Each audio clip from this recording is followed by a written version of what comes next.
یہ صرف اتنا ہے کہ غرور ظاہر نہیں ہوتا کیونکہ ان کے حالات نے اس کی اجازت نہ دی۔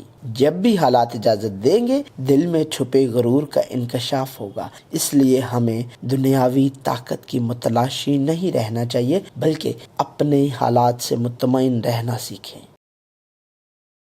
ابدی اور غیر متغیر کلام خدا، خدا کے ساتھ چلنا۔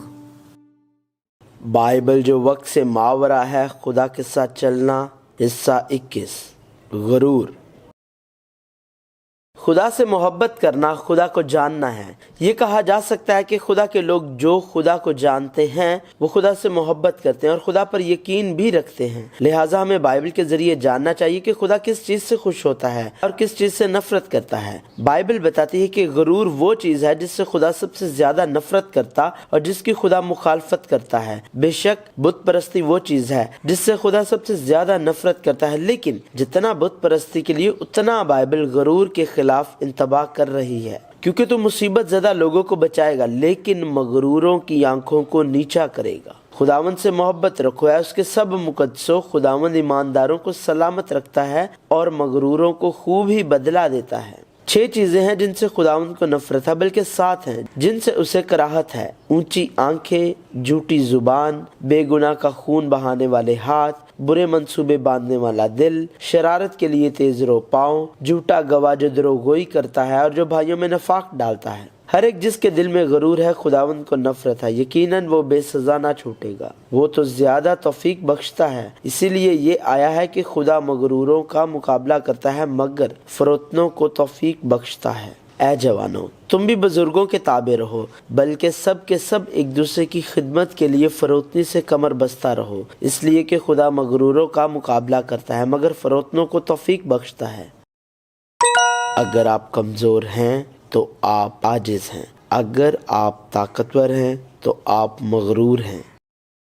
بائبل ایک آدمی کی کہانی نہیں ہے، یہ کسی ایک ملک کے بارے میں بھی نہیں ہے۔ بائبل بہت سے لوگوں کی کہانیوں اور ممالک کے واقعات کے ذریعے کچھ بتانا چاہتی ہے۔ ان میں سے ایک انسانوں کی ناممکنات ہے۔ جب آدم اور حوا نے نیک و بد کی پہچان کے درخت سے کھایا تو ان کی تمام نسل گنہگار بن گئی۔ بائبل بیان کرتی ہے کہ کوئی بھی راست باز نہیں ہے۔ احمق نے اپنے دل میں کہا ہے کوئی خدا نہیں، وہ بگڑ گئے، انہوں نے نفرت انگیز کام کیے ہیں، کوئی نیکوکار نہیں۔ خداوند نے آسمان پر سے بنی آدم پر نگاہ کی تاکہ دیکھے کہ کوئی دانش مند، کوئی خدا کا طالب ہے یا نہیں۔ وہ سب کے سب گمراہ ہو گئے، وہ باہم نجس ہو گئے، کوئی نیکوکار نہیں، ایک بھی نہیں۔ چنانچہ لکھا ہے کہ کوئی راست باز نہیں، ایک بھی نہیں، کوئی سمجھدار نہیں، کوئی خدا کا طالب نہیں، سب گمراہ ہیں، سب کے سب نکمے بن گئے، کوئی بھلائی کرنے والا نہیں، ایک بھی نہیں۔ لہٰذا خدا کے فضل کے بغیر تمام انسان گنہگار بن جائیں گے، اور اگر ہم روح القدس سے معمور نہیں ہیں تو ہم خود کو ان کی زندگیوں کے درمیان میں رکھتے ہوئے اور ایک بادشاہ کی زندگی گزاریں گے۔ کوئی بھی استثناء نہیں ہے، فرق صرف یہ ہے کہ ہم خدا کے فضل میں ہیں یا نہیں، اور ہم روح القدس سے معمور ہیں یا نہیں۔ یہی وجہ ہے کہ ایک گنہگار کے طور پر جب ہم کمزور ہوتے ہیں ہم عاجز نظر آتے ہیں، اور جب ہم زور پاتے ہیں تو ہم مغرور ہو جاتے ہیں۔ کمزور ہونے کا مطلب یہ نہیں ہے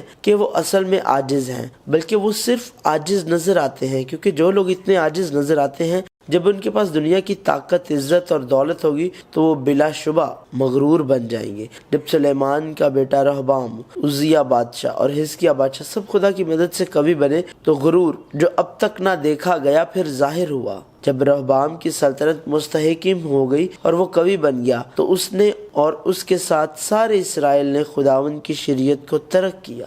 لیکن جب عزیہ زور آور ہو گیا تو اس کا دل اس قدر پھول گیا کہ وہ خراب ہو گیا اور خداوند اپنے خدا کی نافرمانی کرنے لگا۔ چنانچہ وہ خداوند کی ہیکل میں گیا تاکہ بخور کی قربانگاہ پر بخور جلائے، لیکن حزقیہ نے اس احساس کے لائق جو اس پر کیا گیا عمل نہ کیا، کیونکہ اس کے دل میں گھمنڈ سما گیا، اس لیے اس پر اور یہودا اور یروشلم پر غضب بھڑکا۔ ہمیں یاد رکھنا چاہیے بادشاہ رہبام، عزیہ اور حزقیہ خاص طور پر احمق اور مغرور نہیں تھے، وہ ہماری ہی طرح ہیں، ہمارا ہی ایک پہلو ہیں۔ یہ خدا کے لوگوں کی جنہیں خادم بن کر رہنا چاہیے لیکن بادشاہوں کی طرح رہتے ہیں، حماقت کے پہلو ہیں۔ وہ انسان جو خدا کے فضل کو یاد نہیں کرتے اور مکمل طور پر تسلیم نہیں کرتے کہ خدا ہی خدا ہے، وہ فوراً غرور کی جگہ پر گر جائے گا۔ لیکن یہ جان رکھ کہ اخیر زمانہ میں برے دن آئیں گے، کیونکہ آدمی خود غرض، زردوست، شیخی باز، مغرور، بدگو، ماں باپ کے نافرمان، ناشکر، ناپاک، طبعی محبت سے خالی، سنگ دل، تہمت لگانے والے، بے ضبط، تند مزاج، نیکی کے دشمن، دغاباز، ڈھیٹ، گمنڈ کرنے والے، خدا کی نسبت، عیش و عشرت کو زیادہ دوست رکھنے والے ہوں گے۔ وہ دینداری کی وجہ تو رکھیں گے مگر اس کے اثر کو قبول نہ کریں گے۔ ایسوں سے بھی کنارہ کرنا۔ جنہیں خدا نے بلایا۔ بائبل اس بات کو واضح کرتی ہے کہ یسوع مسیح اس زمین پر کیوں آیا، مگر تم جا کر اس کے معنی دریافت کرو کہ میں قربانی نہیں بلکہ رحم پسند کرتا ہوں، کیونکہ میں راست بازوں کو نہیں بلکہ گنہگاروں کو بلانے آیا ہوں۔ لہٰذا خدا کے رحم کو پانے اور خدا کی بلاہٹ کو حاصل کرنے کے لیے انسان کو گنہگار ہونا چاہیے، لیکن انہیں صرف دنیا کا گنہگار نہیں ہونا چاہیے بلکہ ایک گنہگار جو مکمل طور پر تسلیم کرتا ہے کہ خدا کے رحم کے بغیر خدا کے لوگوں اور خدا کے فرزندوں کے طور پر رہنا ناممکن ہے۔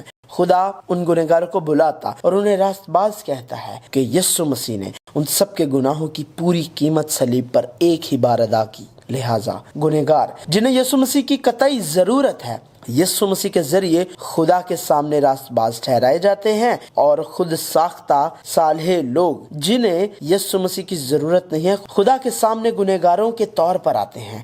یہی تکبر کرنے والے لوگ ہیں۔ اس طرح کا ایک تضاد جو سچ ہے بائبل میں بتایا گیا ہے۔ جو لوگ اس سچ کو جانتے ہیں اور اس سچائی پر یقین رکھتے ہیں وہ آزاد ہو جائیں گے۔ ایسا نہ ہو کہ وہ متکبر اور متروک بن جائیں، چونکہ انسان مکمل گنہگار ہے۔ کوئی نہیں جانتا کہ وہ کب یہ کہتے ہوئے کہ وہ خدا کو نہیں جانتے گنہگار بن کر زندگی گزاریں گے۔ خدا کے فضل کے سوا کوئی بھی راست باز نہیں کہلائے گا۔ ایسا نہ ہو کہ جب تو کھا کر سیر ہو اور خوشنما گھر بنا کر اس میں رہنے لگے، اور تیرے گائے بیل کے گلے اور بھیڑ بکریاں بڑھ جائیں، اور تیرے پاس چاندی اور سونا اور مال بکثرت ہو جائے، تو تیرے دل میں غرور سمائے اور تو خداوند اپنے خدا کو بھول جائے جو تجھ کو ملک مصر یعنی غلامی کے گھر سے نکال لایا ہے۔ ہلاکت سے پہلے تکبر اور زوال سے پہلے خود بینی ہے۔ آدمی کے دل میں تکبر ہلاکت کا پیش رو ہے، اور فروتنی عزت کی پیشوا، اور فخر اسرائیل اس کے منہ پر گواہی دیتا ہے۔ تو بھی وہ خداوند اپنے خدا کی طرف رجوع نہیں لائے، اور باوجود اس سب کے اس کے طالب نہیں ہوئے۔ لیکن میں ملک مصر ہی سے خداوند تیرا خدا ہوں، اور میرے سوا تو کسی معبود کو نہیں جانتا تھا، کیونکہ میرے سوا کوئی اور نجات دینے والا نہیں ہے۔ میں نے بیابان میں یعنی خشک زمین میں تیری خبر گیری کی۔ وہ اپنی چراگاہوں میں سیر ہوئے، اور سیر ہو کر ان کے دل میں گمنڈ سمایا اور مجھے بھول گئے۔ لہٰذا مرد خدا، خدا کے فرزند کے طور پر اپنی حیثیت کو مسلسل برقرار رکھنے اور خدا کو راضی کرنے والے لوگوں کی طرح خدا کو خوش کرنے کے لیے ہمیں خدا کے فضل کو پانے کی ضرورت ہے، کیونکہ کوئی گنہگار نہیں ہے جو سوائے خدا کے فضل کے خدا کے سامنے فخر نہیں کرے گا۔ ہمیں فضل کی تلاش کرنی چاہیے، ہمیں عاجزی اختیار کرنی ہے۔ ہمیں ایک لمحے کے لیے بھی نہیں بھولنا چاہیے کہ ہم صرف گنہگار ہیں جن کو فضل ملا ہے اور راست باز کہلاتے ہیں۔ یقیناً وہ ٹھٹھا بازوں پر ٹھٹھے مارتا ہے لیکن فروتنوں پر فضل کرتا ہے۔ اور جو کوئی اپنے آپ کو بڑا بنائے گا وہ چھوٹا کیا جائے گا، اور جو کوئی اپنے آپ کو چھوٹا بنائے گا وہ بڑا کیا جائے گا۔ رحم دل کے ساتھ تو رحیم ہوگا، اور کامل آدمی کے ساتھ کامل، نیکوکار کے ساتھ نیک ہوگا، اور کجروں کے ساتھ ٹیڑھا۔ مصیبت زدہ لوگوں کو تو بچائے گا، پر تیری آنکھیں مغروروں پر لگی ہیں تاکہ تو انہیں نیچا کرے۔ مغرور نہ ہونا ہمارے کمزور حالات کی وجہ سے طاقت کے مالک نہ ہونے کے متعلق نہیں ہے، یا چونکہ ہم کمزور ہیں اس لیے فخر کرنے کے لیے کچھ نہیں ہے، یہ عاجزی نہیں ہے۔ مکاشفوں کی زیادتی کے باعث میرے بھول جانے کے اندیشہ سے میرے جسم میں کانٹا چبھویا گیا، یعنی شیطان کا قاصد، تاکہ میرے مکے مارے اور میں پھول نہ جاؤں۔ اس کے بارے میں نے 3 بار خداوند سے التماس کیا کہ یہ مجھ سے دور ہو جائے، مگر اس نے مجھ سے کہا کہ میرا فضل تیرے لیے کافی ہے، کیونکہ میری قدرت کمزوری میں پوری ہوتی ہے۔ بس میں بڑی خوشی سے اپنی کمزوری پر فخر کروں گا